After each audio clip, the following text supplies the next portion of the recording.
Hello, nhớ rồi nè, nó cho bên một sai được bò nữa nè nhở, nè hai tiền nè nhỏ thích chơi mấy cả nhóc Hoa Kỳ nữa nè nhở, một inu thì mà tôi này thì chân nhận này, chỉ được tao hay cho nhận tới nó nè, thì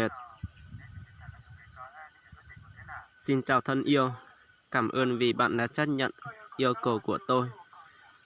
Tôi là Leo Nguyễn, rất vui được gặp bạn. Ok, chào bạn yêu nó gì nếu cuộc sau này nó này. Nhưng 30 tháng 9 vào lúc 4 giờ 14. Sau thì cảm ơn bạn phản hồi của bạn. Và như tôi đã nói trước đây, tôi đến từ Indonesia. Nhưng chồng tôi đến từ Việt Nam và chúng tôi sống ở Vương quốc. Anh tôi mất chồng vào ngày 16 tháng 8 năm 2014. Trong khi tôi đã phải chống chọi với căn bệnh ung thư. Nữ nhót tới chuyện đấy ta sẽ mà nữ từ chỉ nữ vô nhót cho sao là nhát là nè. Nhót in tớ.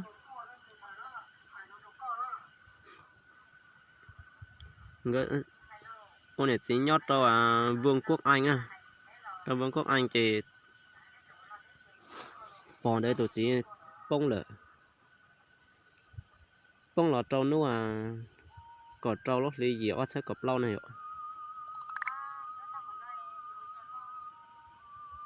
Chị bỏ nó cũng bị bệnh ung thư ha. Thời gian bỏ cô là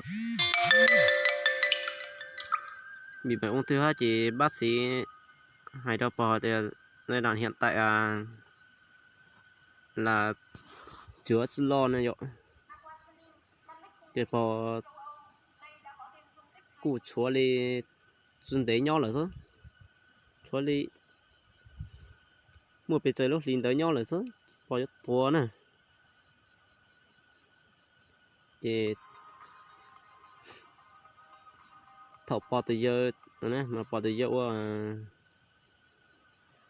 hoàn đủ nhá cho về với chính phủ đồng giá trị nhất là chính phủ mà bỏ từ giờ tới ít lúc lì giờ lì plau phải ra triệu đô la nên nhở. Chỉ bỏ từ giờ tụ ân thì thầu cái bỏ mùng đó, thầu cái chó nhia với tao chó nhia nữa, như cái kết đấy cương đi anh ấy trước khi tiền được gửi vào tài khoản mà của tôi giờ tụ ân thì thầu cái bỏ nhia gửi tôi cho tài khoản, gửi tôi cho ngân hàng này. Chắc mà đã chơi sao nếu cô lên bảng non tao nữa.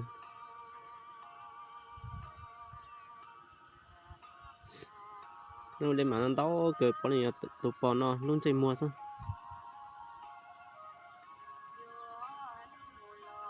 Chỉ vì tình chăm sóc khỏe của tôi đã gửi 2 triệu đô la về quê nhà Indonesia và đã gửi 700.000 đô la cho bệnh viện để mua thuốc. Tôi xin gửi 2 triệu đô la còn lại cho bạn. 8 triệu đô la chưa chờ nhiều nữa hiểu. Ta sẽ mà hỏi thì hỏi một sao đó cũ. Cho nó phải cho nên sỏi nhỉ thế cho bố cho mí nhỏ chúng mình mí nhỏ chua bố cho chế cứ dù cho mí nhỏ chua này ha cho bố để bố cho ít tụ nền chênh này cho ba đầu bật lời cho chế nền chênh này bố cho chế nền chênh ta sẽ ba lời cho chế nền lò nữa thì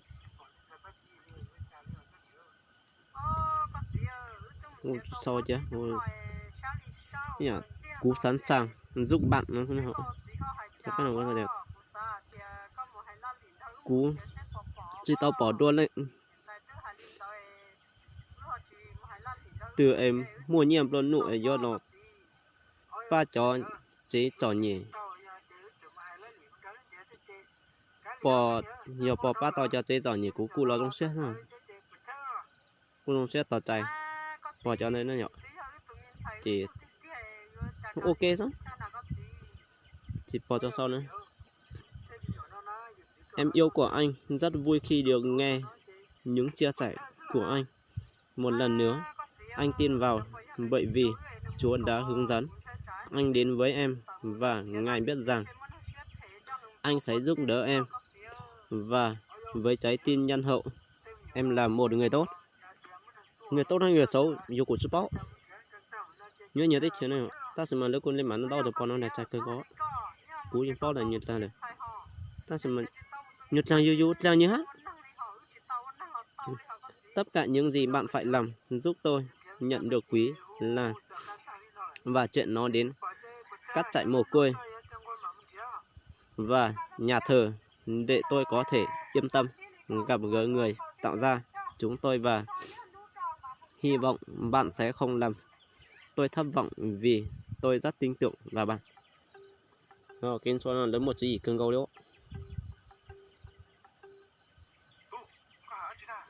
Vui lòng gửi thông tin của bạn để tôi sẽ cung cấp cho bạn phương thức làm theo. Gửi cho tôi họ tên, địa chỉ và địa chỉ email, số điện thoại chứng minh nhân dân.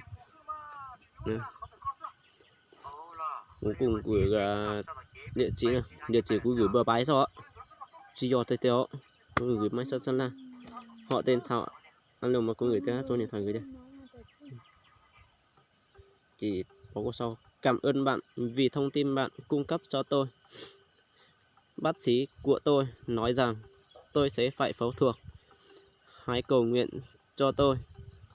Tôi đã yêu cầu người quản lý tài khoản ngân hàng của tôi đến bệnh viện vào ngày mai để tôi thảo luận về cách chuyển tiền cho bạn. Đã cơ có đó. Chỉ có cụ chuyển khoản được không? Em yêu của anh đấy. Nếu cũng đã như hết. Cầu Chúa phù hộ cho em. Chua té sẽ hình tình chua nhé. Vì nó bao tiền nhân đáng nhiều mấy nó tình. Những qua cho tao rồi thì nhân sai như cô chủ thế này. Chỉ như cô cảm ơn bạn rất nhiều. Mọi thứ cảm ơn bạn rất nhiều vì những lời cầu nguyện vô tận của bạn. Tôi đang đợi giám đốc ngân hàng đến bệnh viện này để chúng tôi nói chuyện về cách thực hiện chuyển khoản. Tôi sẽ cho bạn biết bất cứ điều gì chúng tôi đã kết luận ngay lập tức đi. Nhiều rồi. Anh cứ đợi này chứ. Anh đợi tim của em. Cầu nguyện Chúa phù hộ cho em nhé. Vì em là người bạn tốt mà. Anh được tin tưởng trong lòng anh. Vốn xóa tiền. Chắc thì như chứ cần chuyển khoản này. Nhé. Còn tới xong đọc cười. Nhưng sao đây? Như đã liên hệ với người quản lý ngân quản lý ngân hàng của Pua cho cái đảm bảo bí mật và nó có chuyển khoản như cô chỉ cần chuyển đó. Bây giờ chuyển khoản chuyển tiền qua ngân hàng chuyển khoản nhanh. Tôi phải đối mặt với sự thẩm vấn mà kiện chính phủ của anh không cho phép. Được. Nếu cô chưa cáo ra nó hay đeo bếp thủ chính phủ nhất tổng nó bếp cho phép là gửi nhỉ nó này. Trời bố nên từ ấy nhà bông sống tù nó này, nhà bông sống tù nó ấy bông 2 triệu đô la. Vì vậy đã kết luận sử dụng phương thức này, sử dụng dịch vụ của các đại lý ngoại giao để mang tiền đến cho bạn ở Việt Nam. Tôi đã liên hệ dịch vụ giao hàng do đi và được Chúa ban ơn bốc cứ khi hoàn chỉnh tất cả tôi sẽ gửi cho bạn thông tin qua đến việc rời đi của đại lý và các văn bản pháp lý đã vào ngày mai. Tôi mong bạn có thể hiểu rõ rằng những gì tôi đã xảy ra. Tôi đã giải thích, và nếu có điều gì bạn không bạn không hiểu, xin vui lòng hỏi tôi để mọi thứ trở nên rõ ràng và dễ dàng với bạn. Lời chào nồng nhiệt đến gia đình. Ok, ta sẽ Google hay để có chuyện khoảng này. Nhưng xong tao nữa nó sẽ cần chuyển khoản đó, ngồi gột chắc ăn tại của địa chỉ theo Gmail của anh sau tên thao là địa chỉ Mai Sơn là nó Gmail này và số chứng minh nhân dân và điện thoại. Nói sau ta cứ bắt như chuyển vào khoảng sức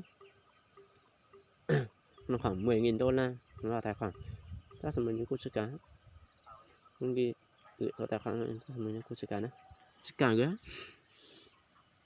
thì như các bạn. Cảm ơn bạn vì thông tin bạn cung cấp cho tôi. Bác sĩ của tôi nói rằng tôi sẽ phải phẫu thuật. Hãy cầu nguyện cho tôi.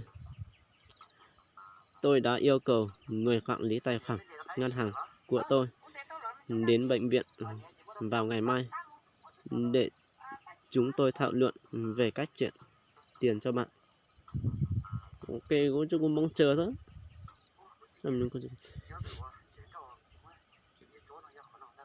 Chỉ nữa cô nữa. Cảm ơn bạn rất nhiều vì tất cả mọi thứ. Cảm ơn bạn rất nhiều vì những lời cầu nguyện vô tâm của bạn. Tôi đang đợi giám đốc ngân hàng đến bệnh viện này để chúng tôi nói chuyện về cách thực hiện chuyển khoản. Tôi sẽ cho bạn biết bất cứ điều gì chúng tôi đã kết luận ngay là tức nhỉ. Vâng, anh ok. Chào em. Ta xin lưu cái chuyện này. Nếu cô hai tên những bây giờ đốc là người tao nó chưa chân nhận chưa cho phép người đó nhận tao đây nó hiểu nó son tấu cười toàn là chữ tiếng Việt thôi nên sẽ mà lại biết chữ tiếng Việt.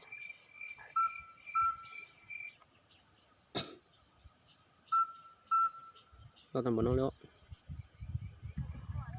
Vì vậy tôi đã kết luận sử dụng phương thức này, sử dụng dịch vụ của anh ấy đã đảm bảo với tôi 100% rằng bỏ mà bỏ cho cả gỡ bỏ nghe tiền lớn nhưng mà bỏ cho cả gỡ còn chuyện khoản mà bỏ cho cả nữa. Tôi đã liên hệ với người quản lý ngân hàng của mình để biết cách đảm bảo bí mật và cách dễ dàng nhất để chuyển tiền đến quốc gia của bạn. Và người quản lý ngân hàng nói với tôi rằng nếu tôi chuyển tiền qua ngân hàng chuyển khoản nhanh, tôi phải đối mặt với sự thật vấn và kiểm tra chính phủ. Anh không cho phép chuyển số tiền lớn như vậy. Giám đốc ngân hàng cho biết cách dễ dàng và an toàn để chuyển số tiền lớn như vậy là thông qua các đại lý ngoại giao. Anh ấy đã đảm bảo với tôi 100% rằng tiền sẽ an toàn và đường giao mà không có vấn đề gì. Nhưng anh ấy nói rằng bạn phải thanh toán một khoản nhỏ tại sân bay. Khi đại lý đến đó bằng có thanh toán một khoản nhỏ nhiều phải thanh toán ít khoản nhà nhỏ nhất cho sân bay này các mình như này lên là cho cứ dùng mua đấy mà nếu một rồi mà cũng mua tránh ta sẽ mà cho nhà đấy mà ta nhà giả này nhỏ nếu có đơn lên mà nó to này một ít xe lỡ gửi nhà cái bản nó Facebook trên mạng xã hội thì nó cô gửi ít cho nhất nó nước ngoài rồi thì cho cứ dùng một rồi lớn mà mua nhiệt tiền này ta sẽ cho lấy một rồi dùng mà nhà giáo thì dù cô chồng mình nữa ta tạo nhót tạo ngân hàng thì cô có thể theo dõi đó là như rẻ thì thằng tới mình dù cho tù tội này rồi bây giờ này chỗ tao chính phán à. Vì vậy tôi đã kết luận sử dụng phương thức này, sử dụng dịch vụ của các đại lý ngoại giao để mang tiền đến cho anh. Bạn ở Việt Nam, tôi đã liên hệ với dịch vụ giao hàng ngon em. Muốn tao cười, ta sẽ mở bỏ sự cả chuyện đó. Khi quá trình hoàn tất, tôi sẽ gửi cho bạn thông tin quan đến việc rời đi của đại lý. Sán lúa cưới ạ. Cú cụt, cá cú cụt. Bạn ơi, mình có thể chuyển 5.000 đô la. Cũng chua có bò chuyển đô la. Thằng cười ở bòn sai bò mua bò là máy ta lấy thằng đó chỉ cô chủ. Có bò xuân sai là nhiều đấy rồi. Đô la mà bạn ra ngân hàng rồi chuyển khoản cho anh khoảng 4 đến 5.000 đô la. Số còn lại chuyển qua địa lý ngoại giao cúng đường mà vì anh chị muốn chắc chắn và anh và em được tin tưởng nhiều hơn. Kể cả anh là một gia đình nghèo khó khăn nhưng số tiền của em anh sẽ không lấy xu nào, anh hứa em. Cầu mong Chúa trời phù hộ cho em sống trong một mơ ước này. Ôi nó nhớ tao thảo cười ấy nhiều lên chả ấy ta nó đấy mua lên chả hơn đời ba sủ ba nè đâu cú giờ thì mua đã chi nó chỉ cú đặc ăn cho tao tọc ra xây nhiều nhà con nó xây nữa một cái sủng báo đi chả chỉnh cho tao chủ này mua tuổi này ta sẽ cho cái mà son cho tao tọc thấy hết nữa mua cái sữa cha nó sau đi cháu nhau rồi này